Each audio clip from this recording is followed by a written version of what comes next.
Olá, meus amigos, muito boa tarde, sejam todos bem-vindos aqui a mais uma transmissão do canal. Hoje uma live um pouco fora da curva, né? Hoje eu não pretendia fazer nenhuma transmissão aqui, mas surgiu aí uma possibilidade muito interessante, então eu vou fazer esse vídeo aqui de maneira mais direta, sem muita produção, sem vinheta de abertura e etc. Né? Deixa eu só desligar o delay aqui, para que esse vídeo ele fique curto e ele chegue a muitas pessoas, pois é um vídeo extremamente importante, onde diversas pessoas, né, vinham pedindo para ele ser traduzido aí, né, para o grande público. Então, de maneira bem rápida e direta, né, nós temos aí o doutor, deixa eu pegar o nome dele aqui, que é um nome um pouco difícil, né? Ele é um indiano-americano, Dr Shiva Ayyadurai. Ele é um cientista com diversas formações e a principal alma mater dele aí é o MIT, né, uma universidade muito renomada. E ele dá uma entrevista à TV americana. Essa entrevista já está assim com milhões, mais de 6 milhões de acesso no YouTube, no canal original, onde ela foi divulgada, né, na internet. Ela foi também passou na TV americana. E essa entrevista, o Dr. Shiva, ele dá informações muito importantes. Muitos de vocês que já assistem aqui o canal vão ver que algumas coisas nós já falamos, mas um cientista indo à TV, indo contra esse consenso científico que é pregado, que na verdade é algo que não existe, né? Cada vez mais cientistas vêm à tona, vêm dizendo que isso não existe, e colocando, né, às claras o momento político e até a questão de controle social muito grave que está acontecendo. Então, sem mais delongas, pessoal, eu já vou me despedir de vocês aqui e vou deixar vocês com essa excelente entrevista aí do Dr. Shiva, tá ok? Mas eu vou ficar aqui do lado acompanhando com vocês. Um abraço, amigos. And with that, we'll bring in a man who has multiple degrees from MIT, including a PhD in biological engineering. He is also running for Senate in 2020. Welcome, Dr. Shiva. So nice to have you on the show today. Great to be here, Christina. Hope you're well. Absolutely. Okay, so we've all been held as a captive audience, right? Watching President Donald Trump handle the coronavirus outbreak, the situation. He has received both praise and criticism. What do you think? How has the president handled the outbreak? Well, he's handled, as a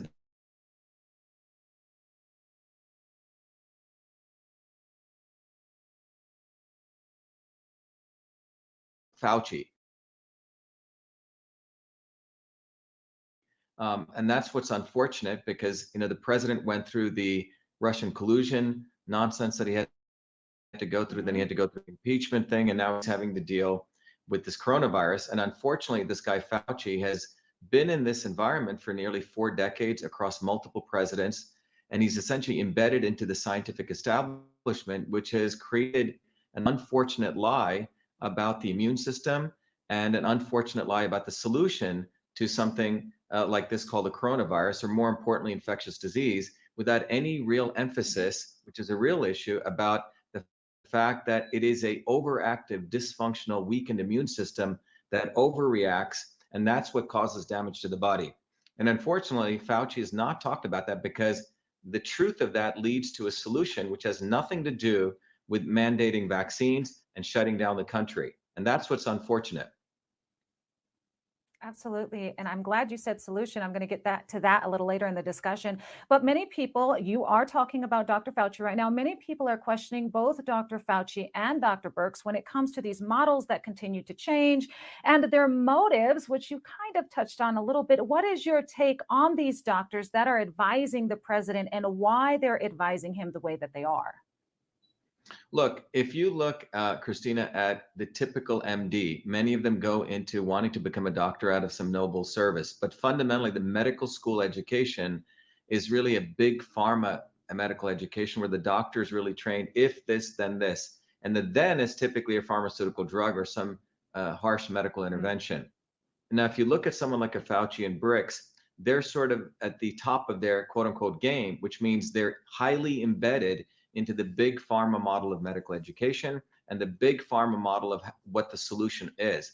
And that solution is typically a direct line from this disease, find typically a virus or a bug, and then recommend a vaccine or some harsh chemical solution. And most of that has to do with profiting the very, very big pharma companies. And so if you look at someone like Fauci, he's a guy who architected the big lie that HIV is responsible for AIDS. And it's a much deeper discussion, but he built his entire career on that, not talking about the fact it's the suppression of the immune system. When people's immune system gets suppressed, you can react to all sorts of exogenous things coming in. So this gentleman, and by the way, he prides himself on connections with Hollywood and Elton John and all this. And I think there's a group trying to make him the sexiest man alive on people. But you're talking about a guy who's embedded into the deep state. And he's your typical example of the worst of the modern scientific establishment. Okay, well, let's take a look at this right now. H1N1, the swine flu, right? Back then, there was a completely different reaction to it. Dr. Fauci was in the administration at that time. President Barack Obama, he had a completely different reaction. Fauci had different recommendations that he's having now. Even the media coverage has been completely different from the swine flu now to the coronavirus. Why? Why do you see such a change? Well, look, if you take a systems approach forces you to integrate multiple pieces. There's a political piece here, there's a health piece here, and there's the economic piece here. In the case of Barack Obama, there wasn't a quote unquote overreaction, right? We didn't shut down the country. We had people, the media essentially protected. Here's a gentleman, Obama I'm talking about, who did not allow the big banks to fail when they should have failed. He used quantitative easing to essentially bail them out. And since 2008 and 9, this country's been essentially on a crack model of running the economy, where we print money, and that's what the country has gotten used to. And because of Obama, we decidedly destroyed our economic base by outsourcing a tremendous amount of manufacturing to China. We destroyed our innovation base by allowing China to steal. So when Trump comes into office, he's dealing essentially with a catastrophic situation. And I think Trump knew that what was going on with the Fed and with quantitative easing was going to destroy the economy of this country. So at best, what he was trying to do was save the economy by bringing back manufacturing, by protecting the intellectual property drainage in this country. However, when you have the level of things that he had to go through, I think the deep state's really effect was to hit him with this coronavirus. And what's the end goal? Well, Obama was running, you had nearly, I think, 60,000 deaths, right, with H1N1. Here you have close to maybe 10,000 deaths. And we don't even know what the numerator and the denominator are here, because they're blanketly assigning COVID-19 to people who may not even have it. And we're seeing a concomitant, a number of, there's drop in pneumonia. So where's those drops? The people are getting the flu or in the flu season. So you have totally cooking of the books. And I can go more into detail on that. You have the cooking of the books. You have a political motive of the fact that the establishment elite did not want a guy like Donald Trump ever getting elected, and so he did get elected. So they've been reeling from that. And I don't think they want him to get a second term, nor do they want a guy like me to, win in Massachusetts. But given that, what you're looking at is a strategic move to essentially destroy the economy, as using it as a vehicle to impose not only vaccine mandates, which we could talk about, but also as an opportunity to suppress dissent and destroy freedom, as a way to curtail what a guy like Donald Trump can do, what people in America can do. And this has essentially been the modus operandi of people like Fauci for many, many years. But for him, this is a huge opportunity. And this ain't his first rodeo. This is his second rodeo, if you go back looking at the HIV AIDS, fake causality. You know what? You just brought up something about the death count, and I wanted to touch on that with you. We are hearing reports from doctors who are saying they are being instructed to count deaths as coronavirus deaths, even if the person died from a different condition, but at some point in time had contact with somebody who had coronavirus. Dr. Birx just came out and said they're classifying everybody with the virus as a death instead of dying from the virus as a death. Why do you think that they are classifying this way? Why do you think there's an exaggeration in the numbers here, if you think there's an exaggeration in the death count numbers? Look, what I do know is this, that the WHO in conjunction with the CDC, is the one that decides what are called codes, diagnosis codes. Most people don't know, when you go into a doctor's office, a doctor looks at you, and in their IT systems, they have to say, okay, Christina has this or this. That is called a diagnosis code. That code, Christina, comes from the WHO. So for coronavirus, as I understand, they created two codes. One code was you explicitly, had a test and you had COVID-19. The other one was completely nebulous. Well, it sort of smells like that. Maybe he's got some chest pains, something so broad, but it was still under the COVID. The doctors in the United States received a letter from the CDC, as I have found out, that went to hospital administrators encouraging them to blur both of those codes. So if someone comes in, they have a pre-existing condition, someone with a chest pain, COVID-19, okay? And in fact, when someone dies, they do the test. Sometimes the test doesn't come back for 14 days. They're still putting COVID-19 on them. So they're increasing the numerator.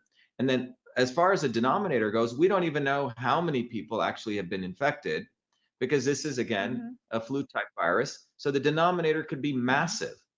So you have cooking of the books for two reasons. Hospital administrators get money for the COVID-19 diagnosis, plus they also get kickbacks through what are called GPOs and PBMs for the ventilators. So there's a total collusion going on, and it's not at all about people's lives. So those critically ill patients, immediately they put them on ventilators. And as I've shared in one of my videos, the ventilators actually can burst and further damage the lungs, because the real issue here is the lungs are being filled with fluid, and the fluid is occurring because of the overreactive immune system, which can really be addressed by IV vitamin C, high dosage. And that is not in the discourse. In fact, 80 to 90% of the people go on ventilators are dying. So this is essentially a death sentence that they're putting people on. Wow, that is so interesting. Well, President Donald Trump said that the cure cannot be worse than the problem, and yet here we are. We continue to be on lockdown status. Do you think the economy should have been closed in the first place? And is this the new status quo anytime we see a new virus? It's a great question. In my letter to the president, which I sent on March 23rd, I said, look, we live in the era of personalized and precision medicine, which is an expertise of mine, which I get invited all over the world to talk about. What that means is one size does not fit all. You don't lock down everyone. That's what Fauci's model is. It's a medieval model of medicine. And so what we fundamentally have is the approach that we should be taking is taking the people who are truly immunocompromised, truly have COVID-19, fine, they should be isolated, boosted up with immunosupporting things like vitamin A, D, and C. Those of us who are well, we should be back to work. We should be running this economy. Okay, if you want to take something to support your immune system, do that, which should be the vitamin A, the D, etc. One of the two most disastrous things here are we're socially distancing people and hiding them. Go look at the research, a landmark study. When you isolate people, that is one of worse than the detriments from obesity, smoking, and heart disease. Social isolation actually leads to upregulation of inflammatory compounds in the body and downregulation of antiviral compounds. So you're basically increasing the person for viral infection by the amount of stress you're causing them from social isolation. And separate from that, we're telling people not to go out in the sun, which is vitamin D. Vitamin D is an antimicrobial. So this is essentially a recipe for actually hurting people, not really supporting them, but all brought to you under the rubric, and media says it over and over again, social distancing, flatten the curve. And this is sort of the nonsensical science that Fauci is expounding, and it's what needs to be exposed. And really, what we really need to talk about, if we truly care about public health, is building up people's immune system. But that's not what Fauci and company are concerned about. Their model is big ag, which dirty air, dirty water, dirty food. They want people to consume not food that's healthy for them. And then the solution is vaccine mandates. Think about what's going to happen a year from now. When you go to get your driver's license, Christina, where's your vaccine card? And Fauci's already talking about that. Yes. Can you go to a gym? Yes, he is. This is about developing a police state. I hate to use these very harsh terms, but that is what we're talking about, control of the individual. It's a very, very dangerous time, but it's also an opportunity for Americans to go back to our roots, which is freedom, which is basically listening to truth and basically starting to, take back what is really ours, which is our truth, freedom, and health. And Fauci's not about that. He serves the masters of Bill Gates. the Chan Zuckerbergs, the Clintons, the CDC, the WHO, and in fact, the Chinese. This is what we're seeing before in front of our eyes is exporting Chinese model of governance, top down, controlling the last oasis of freedom, which is our human body. And it's very concerning. It's very scary, as well as social distancing. And we just have a little bit of time left here. Another thing they're pushing are these masks and these gloves. And I'm seeing people making these makeshift homemade masks and literally putting their lives in the hands of these masks and gloves. How well do these actually work? And you touched on it just briefly, but what is the real solution to coronavirus? Look, the real solution, Christina, as any solution to any pathogen, we need to understand that the medical establishment, the pharmaceutical medical establishment for hundreds of years has built its entire foundation of always blaming a virus or a germ, always. So when scurvy came around, remember scurvy when people's teeth would fall out and they had bleeding gums? Oh, it must be a virus. Well, it was deficiency in vitamin C 100 years later, when even people on the ground knew it. When pellagra came out, which was when people's skin and everything would get all dry, horribly dry, and like eczema, ultimate conditions. Oh, it must be the Italians who are coming over the ship. They're bringing some dirty germs and we need to quarantine them. Well, it turned out it was a deficiency in niacin, so on. So what we're seeing here is the virus hunters, the bacterial hunters creating fear. So the real solution is, number one, is to recognize that the immune system is quite strong. We're actually a walking ecosystem of germs, 380 trillion viruses, 60 trillion bacteria among the 6 trillion cells. There's viruses all around us. The reality is a strong immune system always handles this beautifully. It's the weakened immune system. So all those masks and all this stuff, people didn't wear this for humanity, okay? The issue is, how do you beef up the immune system? As I wrote to the president, vitamin D. Vitamin D is an antimicrobial. Why do you think in many of these hot countries we don't hear any about this? Vitamin A, which is all from the rich leafy green, dark green vegetables and fruits. That supports your body to create keratin, cytokeratins through vitamin A, which protects your cells. So these are the two foundation pillars. Yet Fauci and Birx do not talk anything about that, because a V in vitamin is an anathema for their vaccines. And same with the V in vitamin C is an anathema for their ventilators. You see, it's ventilators and vaccines. Yeah. And this is big pharma. And these guys need to be fully exposed. And in my view, people like Fauci need to be indicted for a lot of serious scientific crimes. That's why when we put out this petition, Fire Fauci, I think close to 50,000 people have signed it in 48 hours. And at least we have close to 1,000 medical doctors from all over the world. Everyday people get this. In fact, the unfortunate handcuffed medical professionals get this. This is an opportunity, a huge opportunity, Christina. The real solution is for us to rethink how much governance and how much over-respect we give to MDs who unfortunately know nothing about the immune system. They don't study that in medical college or medical school. Excellent points there, Dr. Shiva. Thank you so much for joining us here on America's Daily Report and sharing your insight. We appreciate you. Bom, meus amigos, como eu disse, essa live vai ser curta, somente para que esse vídeo chegue a cada vez mais pessoas. Eu peço, por favor, que vocês compartilhem com o máximo nos grupos, etc., para que essa entrevista do Dr. Shiva, traduzida aí, né, pelo nosso amigo Vitor e pela Juliana, possam chegar a cada vez mais pessoas. Somente alguns pontos para vocês ligarem aí de casa, tá? Os números estão sendo inflados, não somente aqui, como em vários lugares. A doença está sendo dada na dúvida, você coloca Covid-19 e assim infla os números, né? Os procedimentos médicos que todos pedem que existam um embasamento científico muito forte, né? Até procurar a palavra certa aqui, não está sendo utilizado, né, dentro dos protocolos que a Organização Mundial da Saúde tem veiculado e tem indicado. Então, nós não estamos ficando malucos, nós não estamos usando chapéu de alumínio. Tá certo, meus amigos? Eu agradeço demais a audiência de vocês. Amanhã nós temos aí o Conexão Europa às 4h30 da tarde. Um forte abraço, fiquem todos com Deus e até a próxima.